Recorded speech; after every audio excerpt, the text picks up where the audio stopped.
আমরা আমাদের স্যালারি পোর্টালটা বন্ধ হয়ে গেছে বলে ডিআই অফিসে আক্রমণ করতে গিয়েছিলাম না, এটা ভুল। কেন আমরা রাজ্য জুড়ে ডিআই অফিসগুলোকে তালা বন্ধ করলাম আজকে? তার একটা কারণ হলো যে এই ডিআই অফিসগুলো আমাদের 22 বার ডকুমেন্টস ভেরিফিকেশন করেছিল। আমাদের সাথে সাথে অযোগ্যদেরও ডকুমেন্ট ভেরিফিকেশন করেছিল। তাহলে এত ডকুমেন্ট ভেরিফিকেশন করার পরেও এরা যোগ্য কারা অযোগ্য কারা সেটা উপলব্ধি করতে পারেনি। এই ডিআই অফিসগুলো আমাদের স্যালারি সাবমিট করত, তারা যোগ্যদের সাথে অযোগ্যদেরও স্যালারি সাবমিট করত। তাহলে এই ডিআই গুলোর বা ডিআই অফিসগুলোর একটা ভূমিকা আছে। তার জন্য আমরা ডিআই অফিসগুলোকে তালা মেরেছিলাম। মোটেও আমাদের পোর্টালে স্যালারি সাবমিট করেনি বলে আমরা এই ডিআই অফিসে তালা মারতে যাইনি। আর আমরা চাইও না যে আমাদের স্যালারি সাবমিট করা হোক, আমরা চাই না। তার কারণ হচ্ছে সুপ্রিম কোর্ট আমাদের স্যালারি বন্ধ করে দিয়েছে, মানে আমাদের চাকরি থেকে সরিয়ে দিয়েছে, দায়ী সরকারের। কিন্তু কেন আমি বললাম যে আমাদের স্যালারি যেন সাবমিট না করে? তার কারণ সরকার কিন্তু কোনো এক্সিকিউটিভ অর্ডার পাস করেনি, সরকার কোনো অ্যামেন্ডমেন্ট পাস করেনি। যদি এরকম কোনো কিছু পাস না করে আমাদের স্যালারি সাবমিট করা হয়, আমাদেরকে কালকে ওই স্যালারি সুদ সমেত ফেরত দিতে হবে না, তার কি গ্যারান্টি আছে? তার গ্যারান্টি নেই। তাই ডিআই অফিস তার কথা ভাবুক, এটা আমাদের 1 নম্বর কথা। 2 নম্বর কথা, ডিআই অফিস অভিযানে গিয়ে আজকে বর্বরোচিত পুলিশি আক্রমণের সম্মুখীন হতে হয়েছে আমাদের। সেখানে স্টেট গভর্নমেন্ট যে কথা বলছে তাতে নাকি তাদের অর্ডার ছিল না। আমরা বলছি আরো বেশি করে অর্ডার দিন আমাদের মারার, কারণ আমরা প্রত্যেক দিন মার খাবো, কারণ আমরা প্রত্যেক দিন রাস্তায় থাকবো। আর যদি অর্ডার না দিয়ে থাকেন, আর যদি ওই পুলিশ অফিসাররা আমাদেরকে বিনা অর্ডারে মেরে থাকে, দয়া করে তাদের চাকরিতে কোনো প্রভাব যাতে না পড়ে আপনারা লক্ষ্য করবেন। কারণ চাকরি হারানো কত সংকটের সেটা আমরা উপলব্ধি করছি। তাই যে সমস্ত পুলিশ অফিসার তাদের চাকরি বাঁচাতে গিয়ে আমাদের উপর লাঠিচার্জ করেছে, তাদের উপর কোনো ব্যবস্থা নেওয়ার দরকার নেই। আমরা শিক্ষক, আমাদের মধ্যে সেই উদারতা আছে, কারণ এই রকমই অনেক ছাত্রদের পড়িয়ে আমরা পুলিশ অফিসার বানাই। তাই আমরা চাই না আমাদের এই ধরনের মানুষদের কোনো ক্ষতি হোক। আমরা আমাদের লড়াই চালাবো, আর এই লাঠি আমাদের কিছু করতে পারবে না। তার কারণ আমরা আজকে লাঠি খেয়ে দেখলাম, সত্যি সত্যি আমার মনে হয় পুলিশের খাবার খাতে সরকারের আরো পয়সা বাড়ানো দরকার। কারণ আমাদের মারতে গিয়ে পুলিশরাই অসুস্থ হয়ে পড়ছে। তাই আমি গভর্নমেন্টের কাছে আবেদন করছি, আগামী দিনে আমাদেরকে যাতে যথাযথভাবে টর্চার করতে পারে, তার জন্য পুলিশের খাবার খাতে আপনারা একটু টাকা বরাদ্দ করুন। যে স্পিডে ওরা আমাদেরকে মারলো, অন্তত 2 ঘন্টা মারার পরে হয়তো আমরা বুঝতে পারবো যে বোধহয় একটু টর্চার হলো, কারণ আমরা ওই আঘাতটা বুঝতে পারিনি। এতটাই দুর্বল হয়ে পড়েছে পুলিশরা, মারতে মারতে নিজেরাই অসুস্থ হয়ে থানায় চলে যাচ্ছে, হসপিটালে চলে যাচ্ছে। বলা হচ্ছে আমরা নাকি পুলিশকে মেরেছি। একটা ফুটেজ আপনারা দেখতে পারবেন না যে পুলিশকে আমরা মেরেছি। আমরা তো কোথায় মারতে যাচ্ছি না, আমরা তো মার খেতে যাচ্ছি। কালকেও মার খেতে যেতে পারি, পরশু মার খেতে যেতে পারি। সমস্ত পশ্চিমবাংলার পুলিশ, র্যাব, প্যারামিলিটারি যারাই আছে সবাই প্রস্তুত থাকুন, আমরা প্রত্যেক দিন মার খেতে যাব। আর আপনাদের আর একটা বিশেষ কথা বলে রাখি, আমরা কত বড় রাজনৈতিক ষড়যন্ত্রের শিকার হচ্ছি সেটা একটু ভালো করে বোঝার চেষ্টা করতে হবে আপনাদের। আপনারা জানেন যে সুপ্রিম কোর্টের সুপার নিউমেরারি পোস্টটা রিজেক্ট হয়ে গেল, অথচ এই সুপার নিউমেরারি পোস্টটা যদি ঠিকঠাক তদন্ত হতো তাহলে অন্যদিকে গড়াতো, কারণ এই কেসটার সঙ্গে পুরো ক্যাবিনেট মন্ত্রীরা জড়িত থাকার সম্ভাবনা ছিল। তাহলে এই কেসটা মীমাংসা হয়ে গেল, কোনো মন্ত্রীর কোনো ক্ষতি হলো না। আর আমাদের কেসটা সহজ কেস, সেখানে সেগ্রিগেশন নিয়ে শুনানি হলো, প্যানেল আমাদের পরীক্ষা পদ্ধতি নিয়ে কোনো কথাই উঠলো না, অথচ পরীক্ষা পদ্ধতির কথা বলে আমাদের প্যানেলটা ক্যান্সেল করে দেওয়া হলো। এই ক্যান্সেল করে দেওয়ার অর্থ অযোগ্যদের ক্ষতি করা নয়, যোগ্যদের ক্ষতি করা। তার কারণ এটাই যে যদি যোগ্য আর অযোগ্য লিস্ট পাবলিশ করা হয় তাহলে যারা অযোগ্য তারা আবার নেতাদের বাড়ি যাবে। যেসব নেতাকে টাকা দিয়ে পরীক্ষা দিয়েছিল, এই চাকরি পেয়েছিল, সেই নেতাদেরকে পিটবে, আবার নতুন করে ঝোলা থেকে বিড়াল বেরিয়ে আসবে। আর যখন ক্যান্সেল হয়ে গেল, নতুন পরীক্ষা শুরু হবে, তার বিনিময়ে তখন কি হবে, আরো সুকৌশলে তাদেরকে ঢুকিয়ে দেবে, আর আমরা পড়ে যাব অনিশ্চয়তার জায়গায়। রাজনীতিটা ভালো করে বুঝুন। তাই যে এই যে প্যানেল ক্যান্সেল হওয়াতে সবচেয়ে বেশি লাভ হয়েছে সরকারের আর অযোগ্যদের, যোগ্যদের লাভ কিন্তু হয়নি। তার কারণ প্যানেল ক্যান্সেল হলো, সরকার ধুয়ে মুছে সাফ হয়ে গেল, সুপার নিউমেরিটা ক্যান্সেল হয়ে গেল, বিধানসভা ক্যাবিনেট বেঁচে গেল। বাহ, দারুণ সুন্দর সেট করেছেন। মনে হচ্ছে এটা বহুদিনকার কোনো একটা জায়গায় তৈরি করা পঞ্চবার্ষিকী পরিকল্পনা। তাই বলবো, প্রত্যেকটা যোগ্য শিক্ষক শিক্ষিকা আপনারা অত্যন্ত সন্তর্পণে পা ফেলবেন। নিজেরাই গটাপ করে নিল সব রাজনৈতিক দলগুলো, আর আমাদেরকে বিভিন্ন রকম ভাবে তারা ছড়িয়ে, বিভিন্ন ফেসবুকে তাদের বিভিন্ন গ্রুপ তৈরি করে বিভিন্ন রকম ফেক তারা বানিয়ে রেখে ব্যাক সাপোর্ট দিয়ে তারা তাদের ভোটের কাজ করছে, আর আমাদেরকে বিভিন্নভাবে ভেঙে দেওয়ার চেষ্টা করছে। আন্দোলন একটা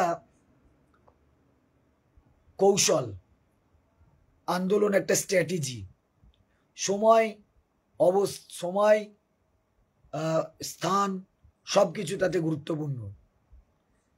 আমরা যখন আজকে গোটা পশ্চিমবাংলা জুড়ে ডিএ অফিসগুলো তালা মারছিলাম, তখন বহুজন বহু রকমের কটাক্ষ করছিল, বলছিল এসএসসি অফিস কেন যাওয়া হলো না, কেন এখানে যাওয়া হলো না, এটা করে কি হবে। আমরা কালকে বাদ পরশু দিন এসএসসি অফিস তো ঘেরাওয়ের ডাক দিয়েছে। কবে, যেদিন শিক্ষা দপ্তরের শিক্ষামন্ত্রী, আধিকারিক এবং সব মধ্যশিক্ষা পর্ষদের সভাপতি এবং স্কুল সার্ভিস কমিশনের চেয়ারম্যান তারা একসঙ্গে করে এক জায়গায় মিটিং করবে, আমরা সেই দিন আচার্য সদন অভিযান করছি। কালকে আমরা আমাদের আজকের প্রতিবাদে, আজকের লড়াইয়ের আক্রমণের প্রতিবাদে এবং আমাদের ন্যায় পাওয়ার যে লড়াই, সেই লড়াইয়ের সমর্থনের জন্য আমরা সমাজের সমস্ত রকমের শুভবুদ্ধি সম্পন্ন মানুষ, বিশেষ করে আমাদের যে সমস্ত শিক্ষক শিক্ষিকারা আছেন, যারা শিক্ষা কর্মীরা আছেন, যারা ডাক্তাররা আছেন, যারা বৃদ্ধজন আছেন এবং যারা অন্যান্য সরকারি পেশাজীবী, তাদের সকলকে আমাদের এই লড়াইয়ে সামিল হওয়ার জন্য আহ্বান জানিয়েছি। আমরা কালকে 12টার সময় শিয়ালদাতে জমায়েত করব এবং সেখান থেকে মিছিল নিয়ে এসএন ব্যানার্জি রোড হয়ে আমরা রাসমণিতে এসে সভা করব। সমাজের প্রত্যেকটা শুভবুদ্ধি সম্পন্ন মানুষকে, যারা সত্যি সত্যি চান যোগ্য শিক্ষক শিক্ষিকারা ন্যায় পায়, তাদের সকলকে আমরা আমাদের এই আন্দোলনে, লড়াইয়ে আসার জন্য আবেদন রাখব। আর ঠিক তার পরের দিন আমরা এসএসসি যে অভিযান করব, সেখানেও তাদেরকে আহ্বান জানাবো তারা যেন আমাদের এই লড়াইকে সাফল্যমণ্ডিত করুক। আপনারা মনে রাখুন, আমি যখন আমার বক্তব্যটা শুরু করেছিলাম, ঠিক সেই সময় একটা কবিতা দিয়ে শুরু করেছিলাম, নজরুল ইসলামের কবিতা। বলেছিলাম, গোড়ারাম ভাবে নাস্তিক আমি, পাতিরাম ভাবে কনফুসি, স্বরাজিরা ভাবে নারাজি, নারাজিরা ভাবে তাহাদের অঙ্কুশি, নারী ভাবে আমি বড় নারী ঘেঁষা, আর নারী ভাবে নারী বিদ্বেষী। আসলে যে লড়াইটা আমরা লড়ছি, সেই লড়াইয়ে আমাদের লড়াইটা গোটা পশ্চিমবাংলার মানুষের কাছে, পশ্চিমবাংলার রাজনীতির কাছে, পশ্চিমবাংলার বর্তমান সময়ের কাছে একটা জ্বলন্ত ইস্যু। এই জ্বলন্ত ইস্যুটা নিয়ে বিভিন্ন রাজনৈতিক দল তারা বিভিন্ন রকম গুটি সাজাচ্ছে। শাসক চাইছে আমরা তাদের কাছে যাই, তারা মাথায় হাত বুলিয়ে আমাদের চুপ করিয়ে রাখবে, আর ঠিক সময় পরীক্ষা দিয়ে তাদের এই যে কৌশল, অর্থাৎ এখন তো তারা বেঁচেই গিয়েছে, পরীক্ষা নিয়ে বাস আবার আমাদের সারে সর্বনাশ করবে।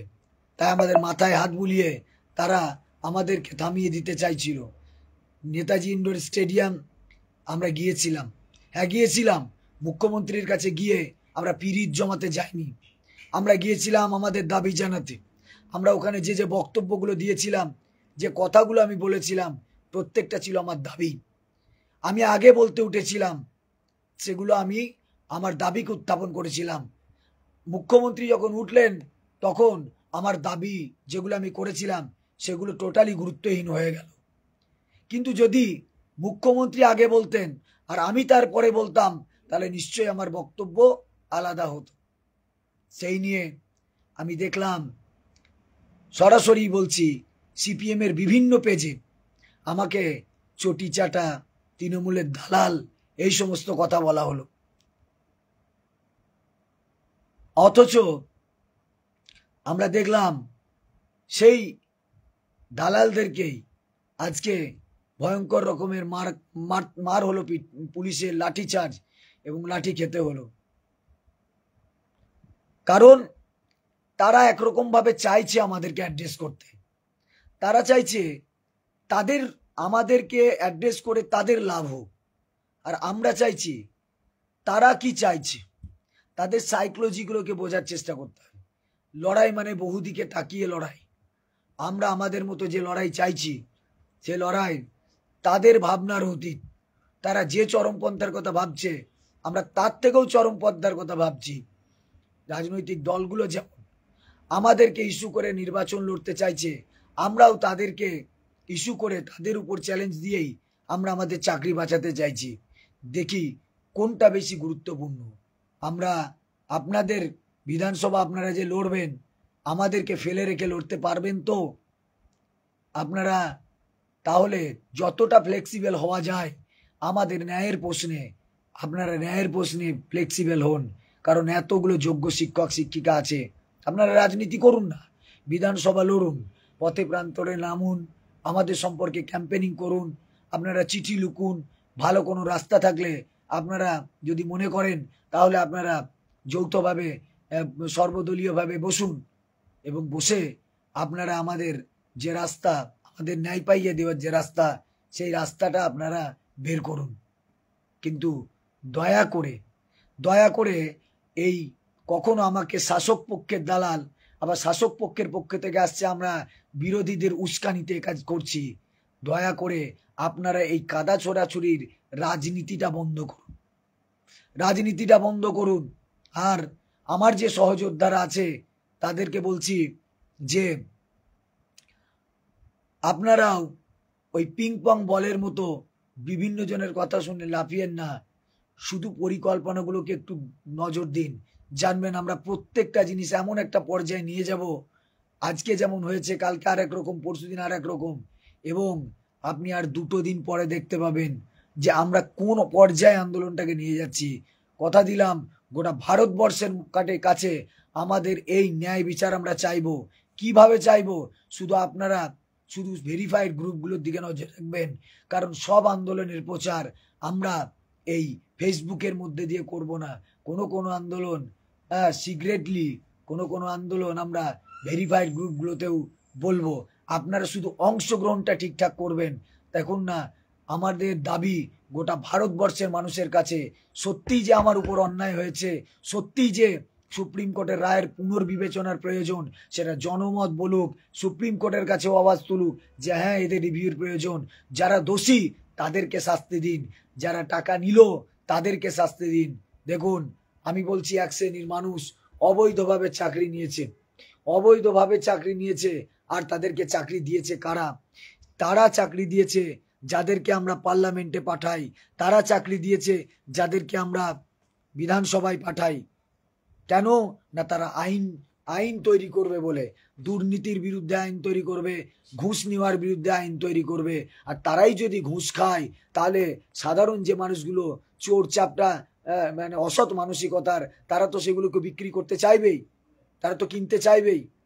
তাই এই আন্দোলন শুধুমাত্র আমার চাকরি ফিরে পাওয়ারই আন্দোলন নয়, পাশাপাশি এই যে দুর্নীতি সামনে এসছে, এবং এই দুর্নীতি যে বারবার বিভিন্ন জায়গা থেকে মানে প্রোটেকশন পেয়ে যাচ্ছে, সেটারও একটা বিকল্প ব্যবস্থা তৈরি হওয়া দরকার।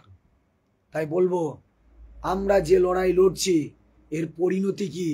আমরা চাই এমন একটা জায়গায় এই লড়াইটাকে আমরা নিয়ে যাব যেটা গোটা ভারতবর্ষ দেখবে। যারা ভাবতেও পারছেন, রাজনৈতিক দলগুলো আমাদের যে এই অবস্থা নিয়ে আপনারা আমাদের মানে অ্যাড্রেস করতে চাইছেন, আর আমরাও আপনাদের সাইকোলজিগুলোকে মাপছি। শেষে আপনারাই প্রমাণ করবেন যে সত্যি আপনারা আমাদেরকে নিয়ে রাজনীতি করছিলেন না আমাদের পাশে ছিলেন। আর তার উপরই বিধানসভা নির্বাচন হবে। আমরা আপনাদেরকে কথা দিলাম, কে আমাদের বেশি পাশে থেকে আমাদের সমস্যার সমাধান করতে পারে, আপনারা শুধু তার প্রতিযোগিতা করুন, এইটুকুই আমি বলবো। আর আমার সহযোদ্ধাদের বলবো, আপনারা শুধু ঐক্যবদ্ধ থাকুন, ফালতু কথায় আপনারা কান দেবেন না। আপনারা আপনাদের লিডারশিপকে বিশ্বাস করুন। এই লড়াই যে শুরু হয়েছে, এই লড়াইটা শুধু শেষ পর্যন্ত নিয়ে যাই। আমরা বিশ্বাস করছি এই লড়াই রিভিউ পিটিশন থেকে আমরা জিতে আসবই, কারণ এমন একটা জায়গায় আমরা আন্দোলনকে নিয়ে যাব যে সুপ্রিম কোর্ট বাধ্য হবে মানে কি, সুপ্রিম কোর্ট বুঝতে পারবে, কারণ সুপ্রিম কোর্টের কাছে হয়তো অনেক কিছু অধরা, তাদেরও একটা অবজারভেশন তৈরি হবে, তারাও একটা বিশ্লেষণ করবেন এবং পুনর্বহাল অবশ্যই করবেন যোগ্যদের। এটুকু বলতে পারি। আপনারা কালকের প্রোগ্রামে অংশগ্রহণ করুন। জলপাইগুড়ি শিলিগুড়িরা এত তাড়াতাড়ি আসতে পারবে না, নিশ্চয়ই আসতে পারবে না। যদি আপনারা আসতে না পারেন, আপনারা আপনাদের এলাকায় এভাবেই শিক্ষাকর্মী বৃদ্ধজনদের ডাকুন এবং সেখানেই আপনারা মিছিল করুন, যে যেমনভাবে পারবেন। এটুকুই বলবো। আপনারা সকলে ভালো থাকুন এবং লড়াই করব, এই লড়াই চলবে। আজকে যে লাঠি খেয়েছি প্রত্যেক দিন সেই লাঠি খেতে চাই, এটাই আমার ইচ্ছা। এই ইচ্ছা আমাদের থাকবে, আর এই লাঠির উপর দিয়ে, এই জল কামান গুলির উপর দিয়েই কিন্তু আমরা আমাদের ন্যায়, অবশ্যই এই ন্যায় আমরা আদায় করে ছাড়বো। সকলে ভালো থাকবেন। গলার অবস্থা খারাপ, তারপরেও কিছু বিশেষ বিষয় ছিল যে কারণে এই লাইভটা করতে হলো। সকলে ভালো থাকবেন।